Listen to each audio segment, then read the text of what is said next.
Welcome back to another episode of the College Admissions Process Podcast. I am your host, John Durante, and today I have a special episode for you.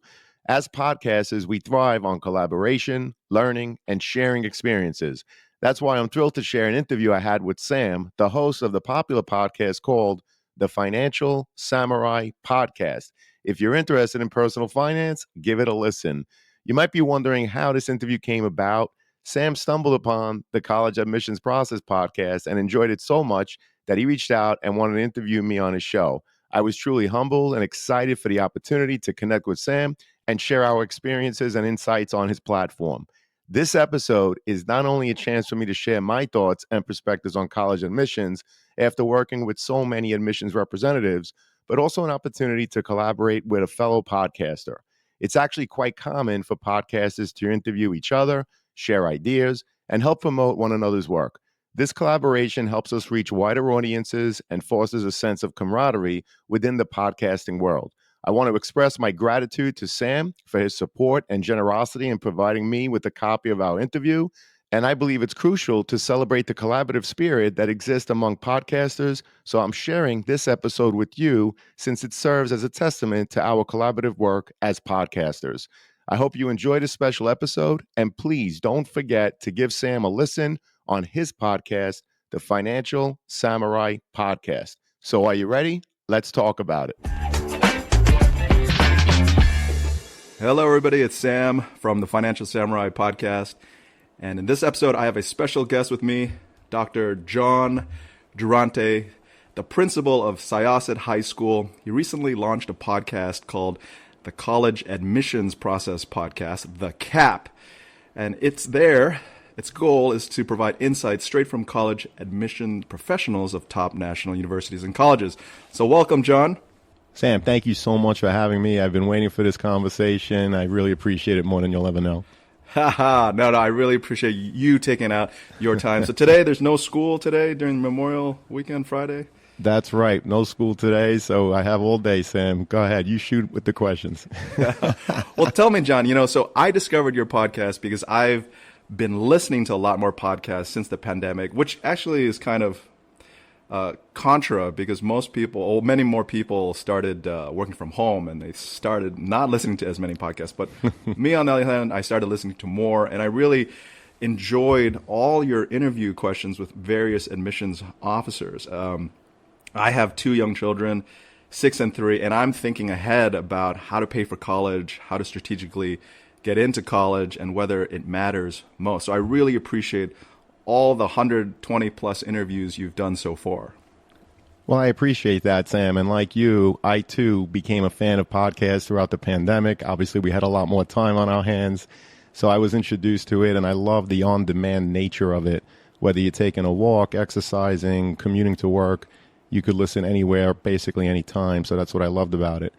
And I realized that I wanted to actually do a podcast of my own. When I was much, much younger, I used to DJ. And so this is something that, it's in my blood, I think. But I wanted to do a podcast that, frankly, was going to work and not fail, because 80% of the people, unfortunately, that start a podcast, they actually fail quite quickly because it's a lot of work with editing, especially if you're a one-man person like I am. Yeah. But the way it came about was that I went through the college admissions process with both of my daughters. One of them, who is just finishing her sophomore year up in Connecticut, she had an IEP while in high school. And so maybe explain IEP to the listeners. Yeah, so she had an IEP while in high school, which means an individual education plan. Mm-hmm. So basically, she was classified as a special education student, but she got her diploma. She took all the state exams that she needed to take, and she's thriving and doing fine today. However, at the time, it was very stressful because she wasn't your typical student. So I had to become that parent that really needed to help her, to talk to admissions representatives, and frankly ask the question, should she even apply to your school? Mm-hmm. And what I found was a few things. First of all, the admissions representatives are phenomenal. They are so accessible. They really want to help. They're happy to respond to your emails. In my case, every once in a while, we even got on a phone call. Obviously, I would go to the college fairs like many people do. Mm-hmm. But I also recognize that other parents, many of them feel, I guess, a stigma. Maybe they don't want to reach out to the rep because they think somehow it's going to be a bad mark on their child's application. And others perhaps don't really know what questions to ask. So since I had just gone through this, I came up with the idea. I said, if the admissions reps would sit down with me for a half hour, 45 minutes, whatever it is, and they would talk about their schools and all the great programs that they have to offer both in their classrooms and beyond, talk about giving insight into their overall application process, whether it's the essay, the test optional movement, and so many other things, and ultimately asking the question, what are your top 3 pieces of advice that you would give students and their parents getting ready for the college admissions process? And so I reached out to a couple of reps thinking, let me see if, this idea could be a reality. And immediately I had a lot of people saying yes. And that's when I panicked, Sam, because at that point in time, I didn't know, how do you record? How do you edit? Yeah. And so now with 123 episodes live as of today, I've certainly become I don't want to say a professional, but I'm getting better. Well, that's great. And this is on top of your day job as a principal, high school principal. That's correct. Yes, I'm the high school principal, as you mentioned, at Syosset High School. I've been there for 29 years, only 13 years as the principal, and it's a phenomenal school, a highly academic place. The community is so supportive, and I've spent my entire career there, and I absolutely love it. But again, this came about after helping my own daughters. Yeah. She helped me to see the need that parents have. They don't, a lot of people are just afraid to even reach out to the reps. And so the podcast was born, and I'm having so much fun with it. No, that's great. Your episodes are great. I listened to, most recently, the William and Mary episode because I went to the College of William and Mary. Fantastic. And I also listened to the University of San Francisco episode because I'm based here in San Francisco. And I really like that admissions fella. He had a lot of enthusiasm and insights.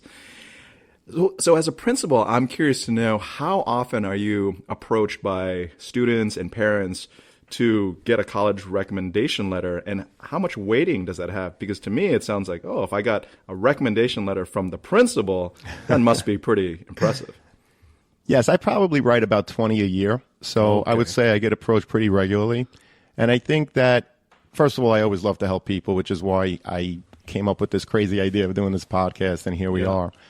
But I think what's more important about recommendation letters or understanding the overall application is that you really have to look at it as a marketing package and understand that there are multiple parts. And the admissions reps will tell you that they take a holistic approach. So your transcript, that gives a picture of 4 years of your academic ramps, the challenges, and how you built those ramps. The activity sheet, obviously, that's what you've done outside of the classroom. Your essay is your voice about yourself. A recommendation letter is someone else's voice about you. So it's very important to understand the role of each of the parts while building upon each other and not repeating where the information is found somewhere else. So I'll give you an example. If I am a soccer player and on my activity sheet I talk about playing on the varsity team and maybe I play on an academy team and perhaps I help students after school with homework that are younger than me that play soccer in my club, that's fantastic. Those are all great things. If my essay is also about playing soccer, Sam, it's a missed opportunity, right? Because the activity sheet clearly defines all of those things that you do after school. So unless the essay, yes, could be related to soccer, but it gives more insight in terms of something that occurred, your thought process, your reflections, how it made you better, how you see yourself with those qualities contributing on a college campus, unless the essay is giving that off, it's a missed opportunity. So you asked the question about when students come to me, for me to write a letter of recommendation for them. I'm very mindful of not repeating what's already on their activity sheet or on their transcript. The college admissions representatives know whether you're an A, a B+, an A+ student based on your transcript. They already know if you're a part of 5 after-school activities. I don't need to reiterate that in my recommendation letter. Otherwise, it's a missed opportunity. So I'm going to give you an example of my favorite recommendation letter for a student. So I was in the office before 7 one morning checking email, and a student walks into my office and says, hey, I found this, and I want to make sure it gets back to the rightful owner. I turn around, and he puts a $100 bill on my desk. True story. And we ultimately got it back to the rightful owner. Yeah. But the point being is that what I said to that kid, and at the time he was in 10th grade, I said, when you're ready for college, I'm going to write a letter for you. And my letter was the entire story. And I think that talking about an incident like that, it's not so simple to find that story on a transcript, on an activity sheet. Right. But his principal was able to talk about his integrity and how he found a $100 bill and never even thought once to take it, but rather he wanted to get it back to the rightful owner. So think about the admissions representative side. That letter is my voice explaining all the great characteristics of that student. So that letter builds on all of the other parts. I want to welcome back Sean Patel, who is the founder and CEO of Prep Expert. He's a Shark Tank entrepreneur making a deal with Mark Cuban back in 2016. And he's also a board-certified dermatologist who received a perfect score on his SAT. Sean, welcome back. How you doing today? I'm doing great. Thanks for having me back, John. So I just wanted to share with all your listeners real quick that we have an amazing partnership with the College Admissions Process podcast, and we have a really special offer for all of your listeners.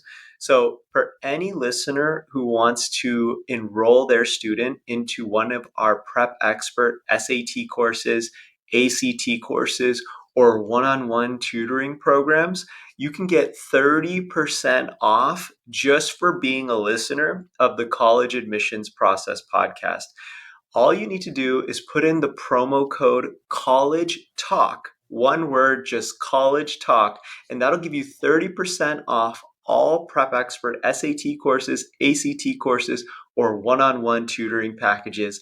Make sure you use the link in the show notes of the College Admissions Process podcast. Thank you, Sean. We really appreciate it. To our listeners, as an affiliate partner with Prep Expert, I want to be transparent with you that for every purchase made using our coupon code, which is College Talk, the College Admissions Process podcast will receive a small commission from Prep Expert. But rest assured that we only promote programs that we believe in and feel would benefit our listeners. So whether you're preparing for the SAT, ACT, or need a one-on-one tutor, Prep Expert has the tools and expertise to help you. For more information, please see the Prep Expert affiliate partnership link in the show notes. And now let's get back to the show. Right. No, that's a great story. It's about character. A lot of it is about character. I've listened to more than a couple dozen episodes of yours, and the admissions officers continuously kind of highlight about your essay. It doesn't have to be about how glorious you are. It can be about, the day-to-day things, the simple things, your ride on the bus, what you eat, discussions with your family. And because they must be screening over and over again highly qualified, highly tailored, customized applications. So I would think that something unique that does stand out does matter. It does. And they'll tell you that the most common essays are sports injuries or a story about a grandparent, for example. Mm-hmm. So in the case of a grandparent, many mistakes that students make is they speak about their grandparent. For example, perhaps a grandparent came here from another country to find a better life for their family, which is a great story. But the reps will say, I want to admit grandpa, but I know nothing new about the student. Right. So it's very important to write the essay, put the pen down, put the computer down, go back to it a day later, a week later, a month later. And here's the point of the essay.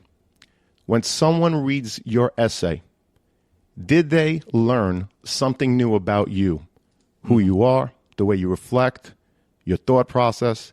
And frankly, another thing that the colleges are trying to determine is how are you going to contribute to their school community? So those, in general, that's what you're trying to get out of the essay, again, as opposed to repeating that you're an A-plus student or that you've played soccer your entire life, right? Right. Each piece of this holistic process, right? That's what they say. They review the application holistically. Each piece has to build upon the next. So it's very important to understand what each piece means. Now, another thing, Sam, if I may, many colleges, they'll ask students for a supplemental essay. And what happens is students, many of them, they spend so much time on their general essay that when they see a school ask for one or two supplemental essays, they almost get frustrated, right? They just want to rush through it and get it done. Big mistake.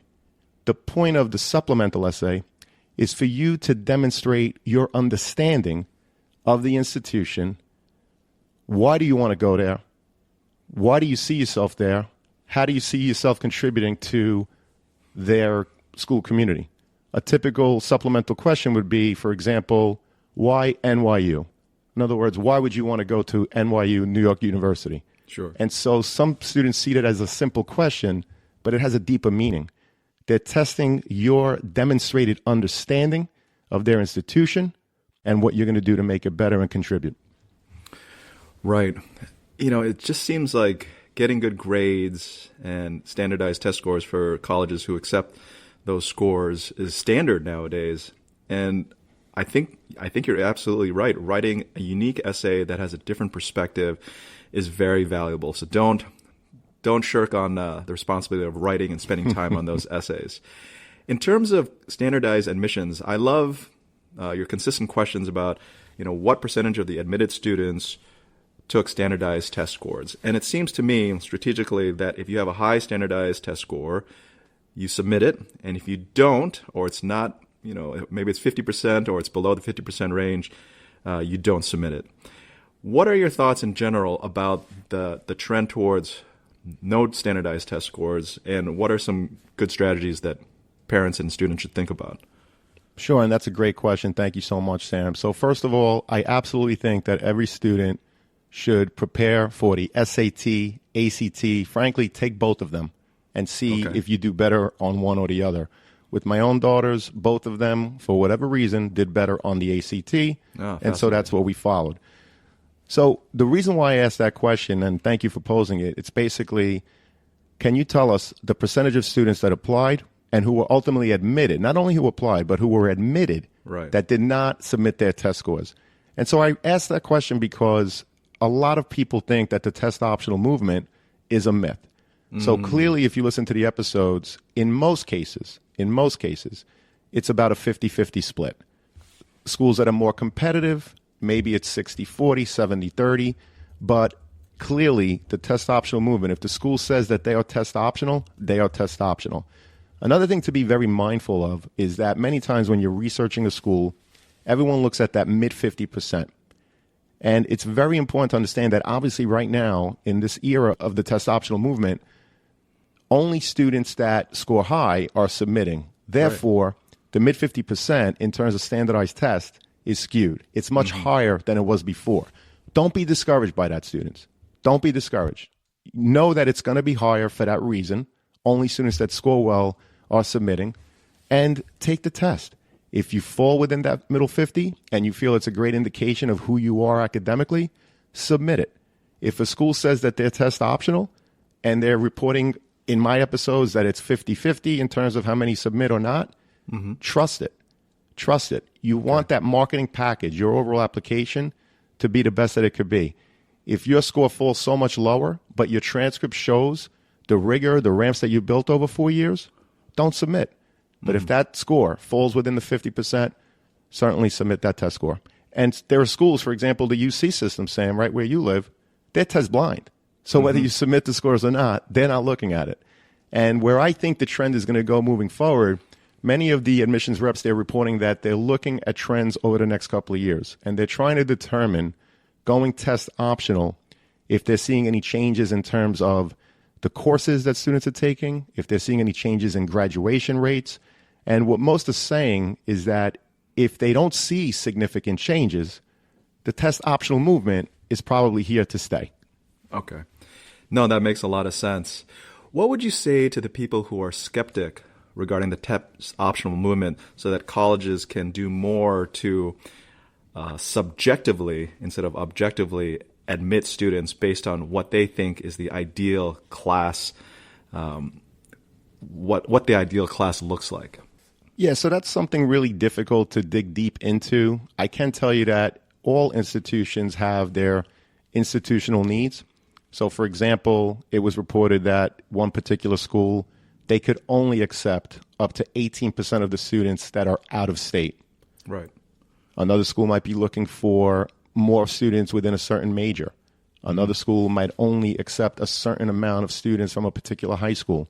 There are so many institutional needs governed by their board of trustees many times that, I think the best advice that I could give is to control what you could control and don't worry about the rest. And what I mean by that is that there's a reason why you might hear of a student that gets accepted to Stanford and gets rejected to, I don't know, Yale, right?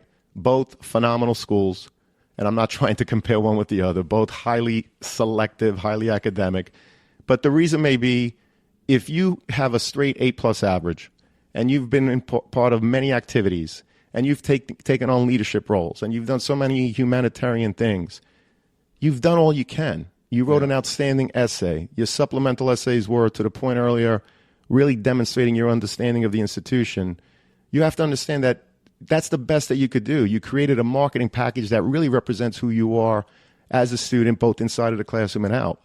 But it's also important to recognize that, yes, many times there's no rhyme or reason as to why students get accepted or not. Let me put it in simple terms. Many schools, for example, they might have 1,000 seats. They're looking to accept 1,000 students as a freshman class.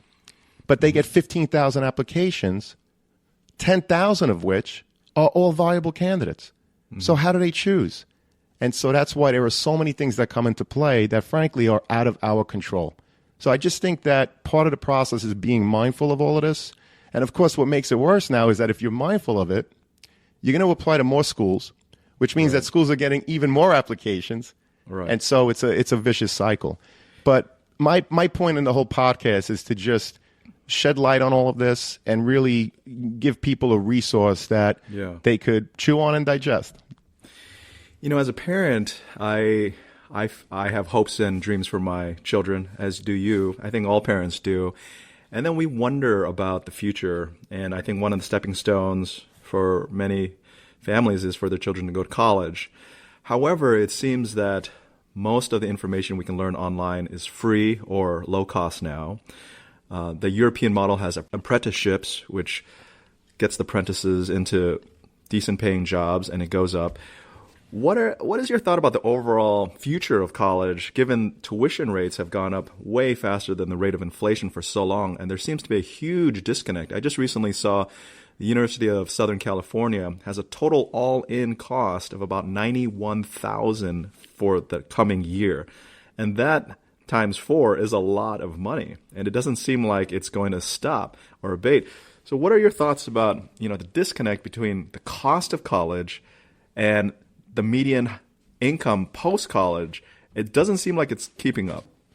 It's definitely not keeping up, and it's certainly a major problem. And obviously, it's a conversation family to family. There are many families. I myself went to a state university growing up. And so it's a very important point to talk about the financial situation early and often with your student. Many times the reps talk about the fact that a kid is really excited about a certain school. He or she gets admitted only to find out that the parents can't afford it because they didn't get the financial aid package that they had hoped for. Right. These are conversations that have to start early. If you're a family like my family was, where we could only afford a state school growing up, then make that very clear early. Another thing to understand is that every school has something called a net price calculator. They're supposed to make it available to you on their websites.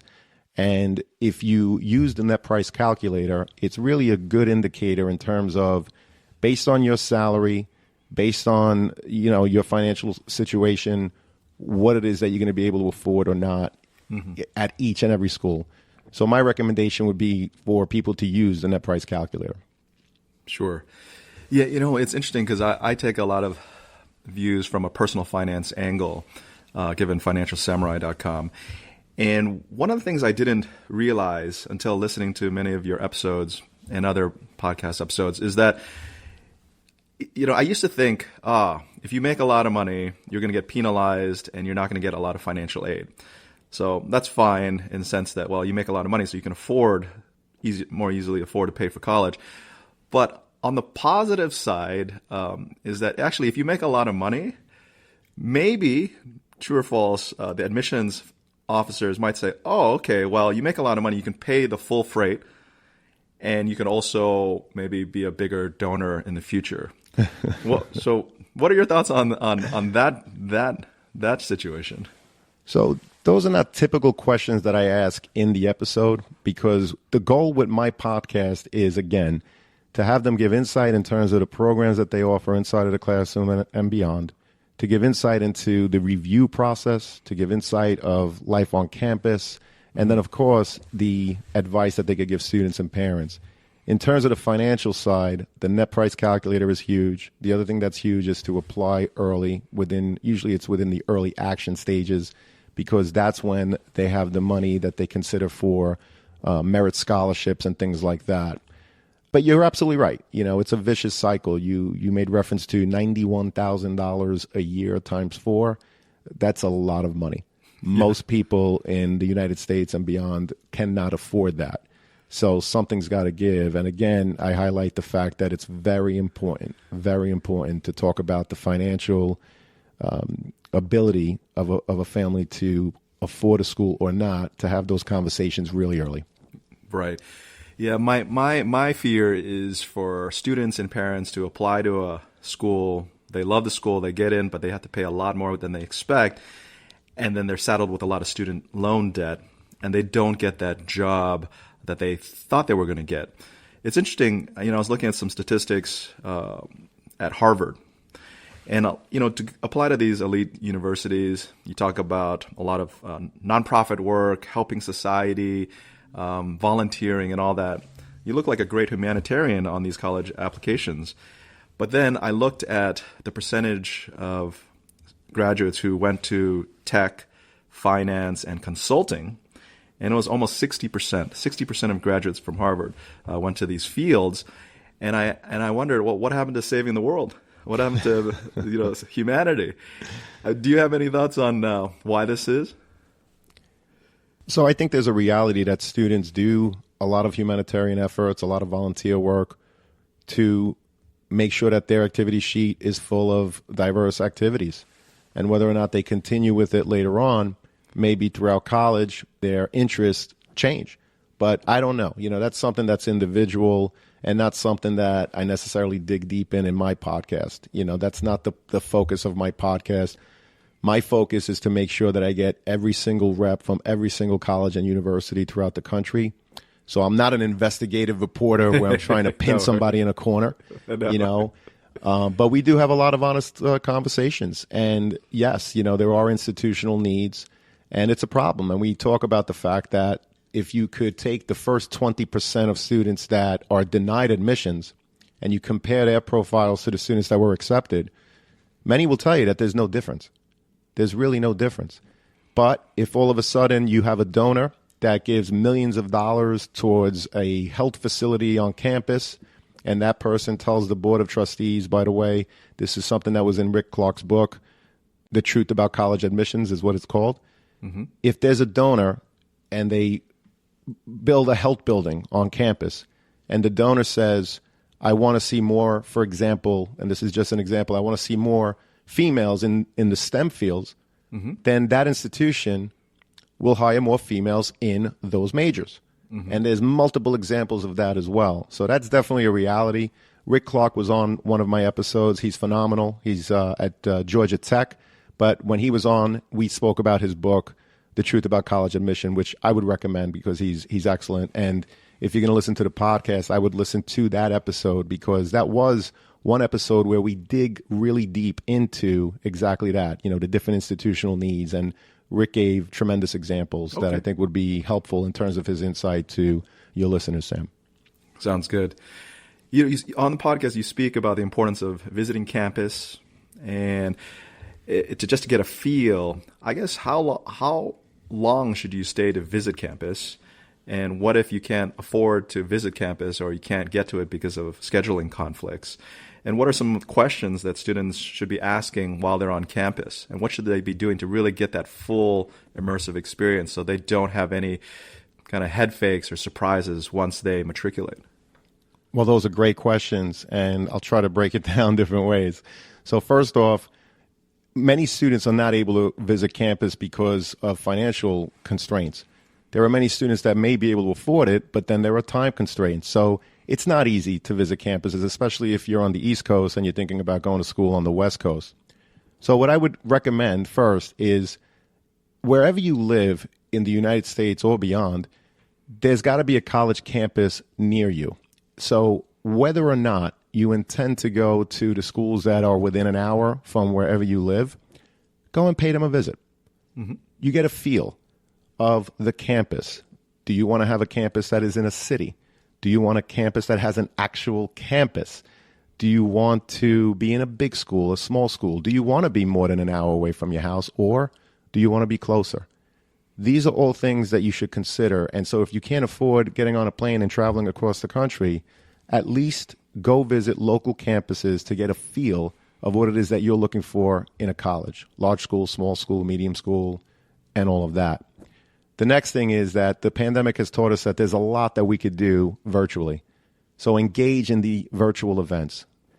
If you're able to visit campus, certainly do the tour, certainly ask questions of the student, but take the time to speak to random students on campus.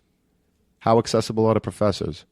Is this a commuter school? What do students do on the weekend? Do they go home, or is there a lot going on? Mm-hmm. If you're interested in the social life, yes. If you're interested in the party life, ask the random student. The other advice that I would give to students is to be aware of the false sense of comfort when you're on a college campus, for example, with your brother or sister, or your parents, or whoever it is that's familiar to you that's visiting with you. It's very easy to go to a campus, you go on the tour, they show you all the beautiful things. You usually go and have a nice lunch or a dinner with your family nearby, and you feel comfortable. Right. And be weary of that false sense of comfort because you're there with your parent.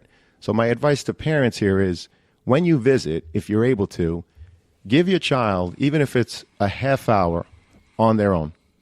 Let them go sit on a bench. Let them go take a walk to the dining hall, whatever it is, so that they could get a better sense of whether or not they really see themselves being there, but on their own and not in the comfort of having their family around them. Hey John, this is Alina from the Fashion Institute of Technology in New York City. Dormify makes shopping for college totally stress-free. They've truly thought about everything and have nailed small space living. From the charging storage carts to the charging headboards, they have so many products that are both functional and stylish. They even sell bags that make move-in day easier. I couldn't survive dorm living without the extra storage from Dormify. Thanks so much for listening. Thank you, Alina, for introducing Dormify to our listeners. Dormify is a one-stop shop for stylish and functional dorm decor, offering a wide range of stylish and functional products for anyone looking to decorate their dorms or small spaces. From bedding to wall decorations to storage solutions, Dormify has everything you need to transform your living space into a comfortable and stylish home away from home. Use our exclusive coupon code COLLEGETALK, that's one word, College Talk, to save 15% on most products when you shop at dormify.com or through the link provided in the show notes. Please note that if you make a purchase through the affiliate link or coupon code we provided, the podcast will receive a small commission from Dormify. But rest assured, we would only promote products that we truly believe in and think will benefit our listeners. And now, back to the show. That makes a lot of sense. I loved visiting college campuses when my sister was checking it out. She was 4 years older than me. It was so fun. It was fun to walk around, to imagine the freedom that you'd have once you're there. No parental supervision. It's amazing. I wish I was back in college because I had so much fun. And I hear more and more people are taking 5 years, 6 years, and longer to go to college to graduate. Speaking of parents. As a parent, I feel there is a level of anxiety, at least here when I live here in a big city like San Francisco. There's a lot of type A personalities, real go-getters, people who went to some of the top 50 universities and are working at some of the highest paying firms. If you were to rewind time back to when your children were younger, maybe in middle school or elementary school, what would you do differently, if anything? Well, we started the college process early, so that's definitely something that I would repeat. But I probably would have went more frequently, and I would have been more mindful in terms of trying to get them summer internships or summer employment earlier, right? As opposed to waiting till much later. So, of course, in retrospect, going through it the second time around would always be better. But that's, I think, what I would do. I would have started earlier in terms of the research process. I would have, the conversations that families have regarding finances, regarding interest, regarding whether, again, they want to be close to home, far from home. But it's very important, I think, that you make good use of your time, whether it's during after-school activities, during summer activities. So I would be even more mindful of cultivating that for both of my daughters. No, that's great. I have a dilemma to make because my daughter is 3, 3.5. So I guess I have 14 years to figure it out.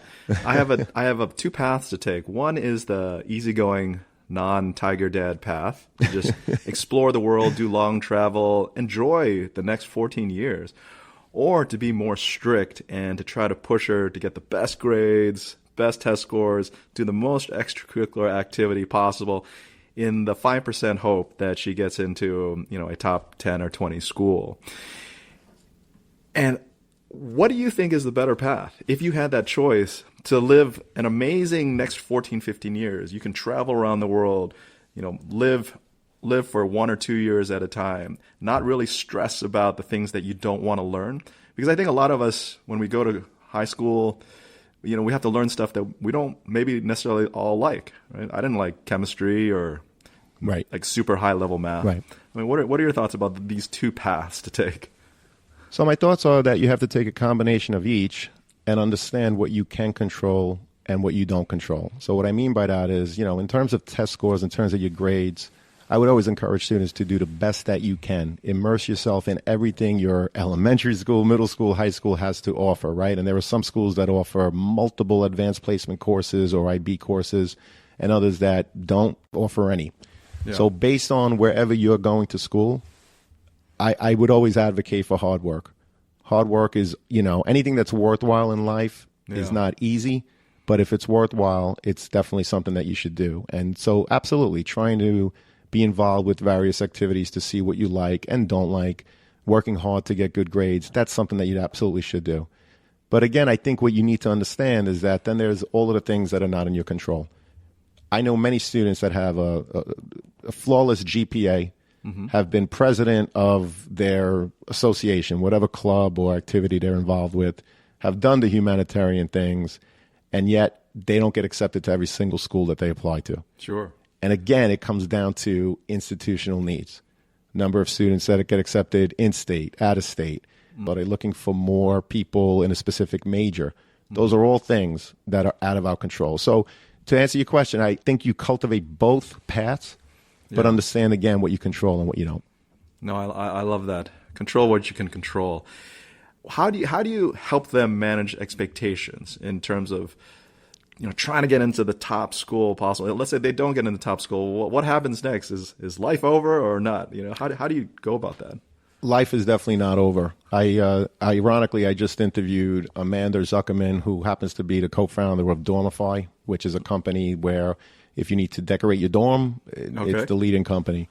And I bring her up because what she explained was that her life dream was to go to the University of Pennsylvania.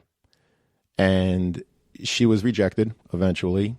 And what happened was, in doing her tours, she found a place called WashU, Washington University in St. Louis. Very Great tough school to get into, actually. Well, so I teased her on the episode to say, listen, you were highly academic. You probably could have gotten into Penn based on your profile, but, they only accept less than 10% or whatever it is. So not everyone's going to get in. But the moral of the story is that she was disappointed, but she explained how everything happens for a reason.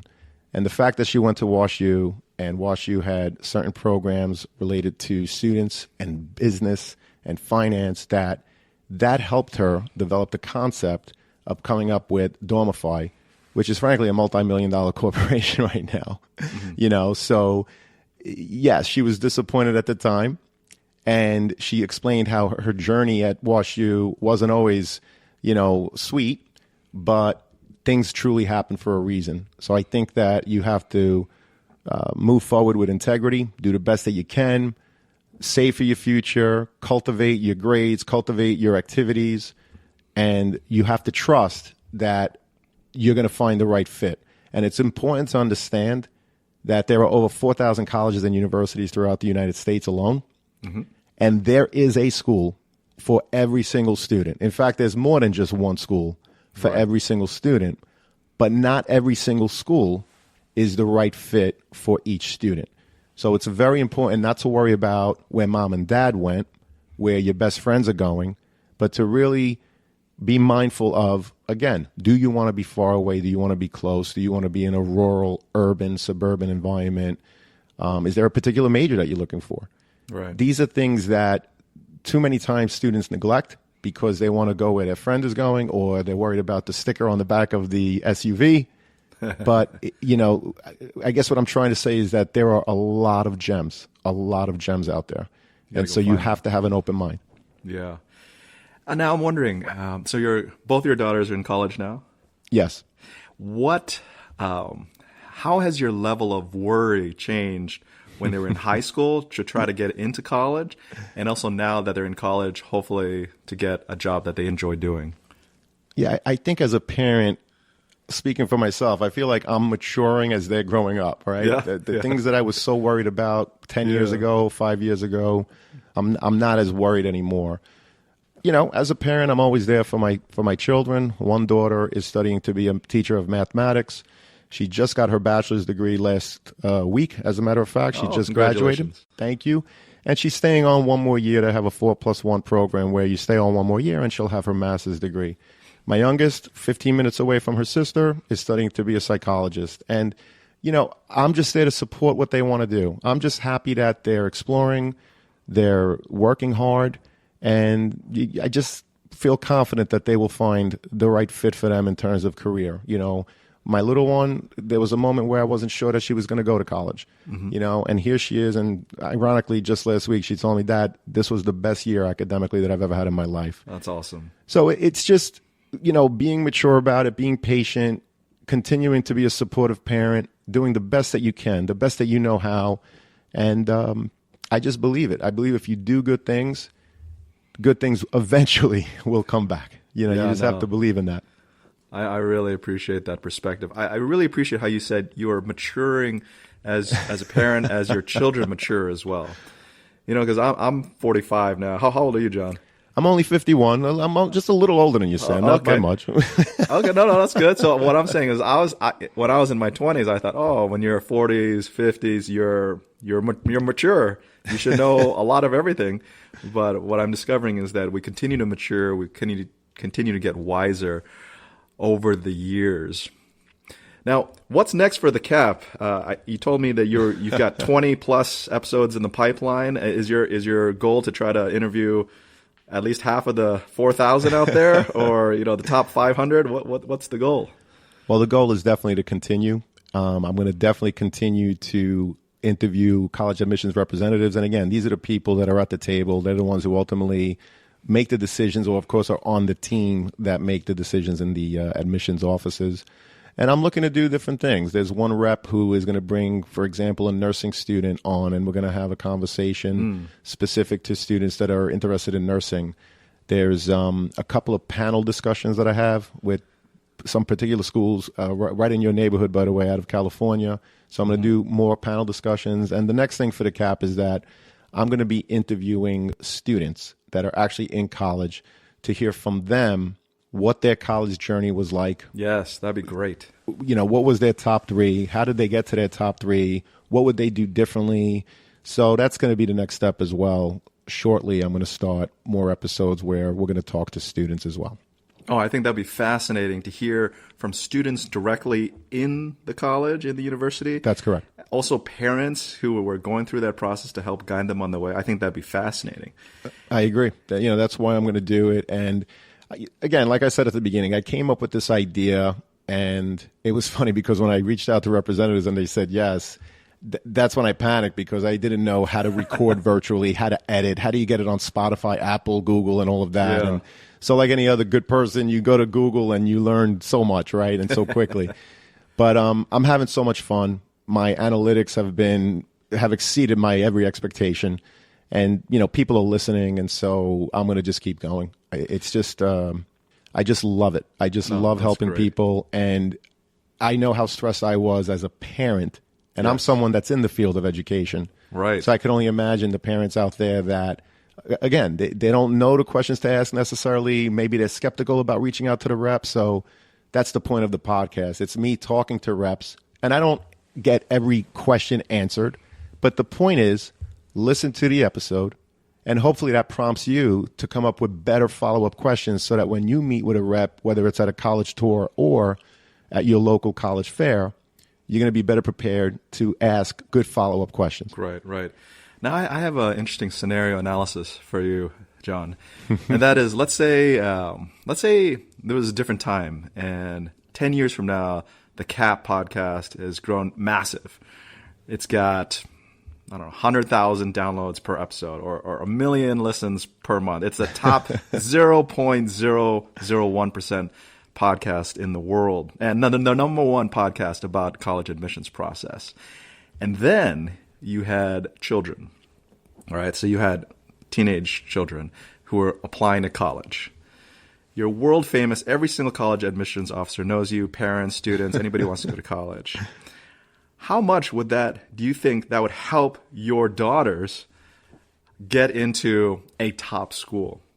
Everybody knows who you are. They're like, wow, if we admit John's daughters, we can get mentioned and, have a good experience. And he knows what it's all about. So it's funny. I just interviewed the director of admissions at the University of Illinois, Urbana-Champaign. And one of the examples that he gave was that some people think that, obviously it's in Chicago. Some people think that getting a letter from Barack Obama, who obviously has a lot of ties to Chicago, sure, or Michael Jordan, right, who obviously has a lot of ties to Chicago. So what he said was, all that means is that either they know Michael Jordan or Barack Obama, or they know someone who knows them. He said, from the admissions perspective, it means nothing. So no, come on. He said it. You got to listen to No the way. episode. Wait, what university is this? University of Chicago? University of Illinois, Urbana-Champaign. Yep. Nah, really? He said that in the episode. And so, I have no false hopes. I do want to cultivate the podcast, but, thank God my daughters are already in college. Who knows? Yeah. Maybe one day it'll help my grandchildren. Right. I mean, that's the way to think about. You keep extending the future. I'm gonna I'm gonna believe that having a letter from Barack Obama or Michael Jordan will help, because let's say you're really good friends with him, then one of them like, hey Barack, can you come speak to my class? Can you drop in or give a commencement? And the school doesn't have to pay you $100,000 or whatever that is, right? I don't know. Yes, I would say helping people. Being known in a positive way is a positive for your children. And so what you're doing, I think, is definitely a positive for, maybe your future grandchildren. Great to think about that, because in personal finance, as soon as you start saving and investing for something, and if that something is your child, your most valuable asset, I think you get much more motivated.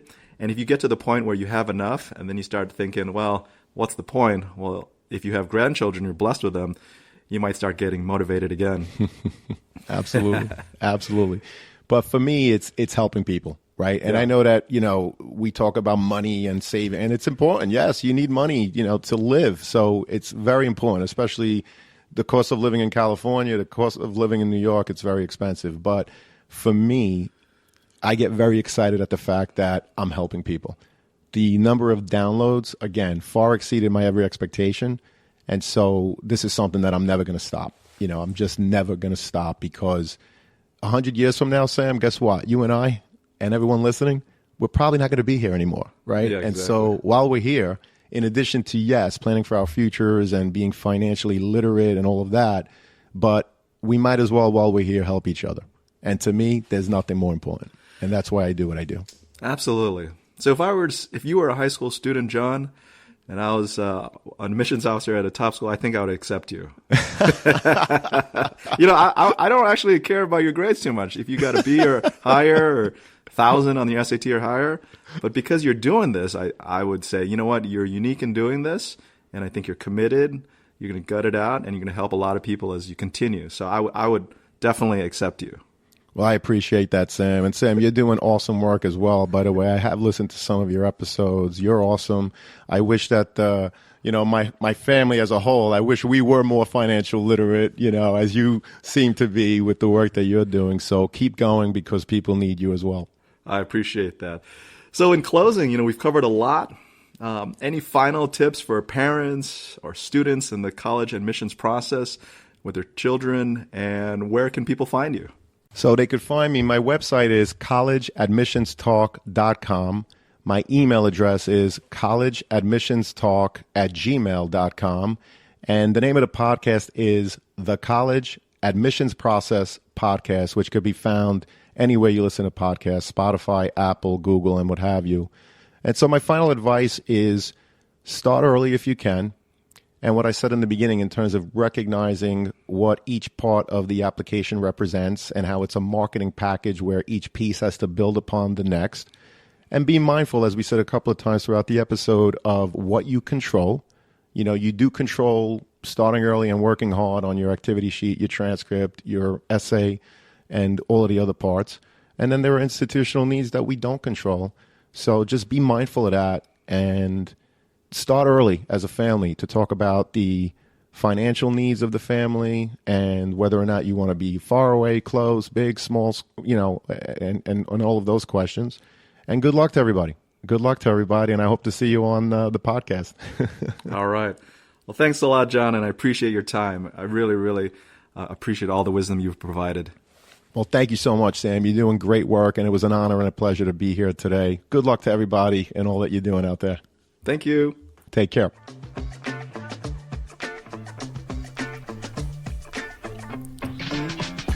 Thank you for joining us on this episode of the CAP, the College Admissions Process Podcast. We hope you enjoyed the show. If you did, please don't forget to tell a friend and follow us on Facebook, Instagram, Twitter, and wherever you listen to your podcasts. I am your host, John Durante, and I look forward to seeing you on the next episode of the CAP.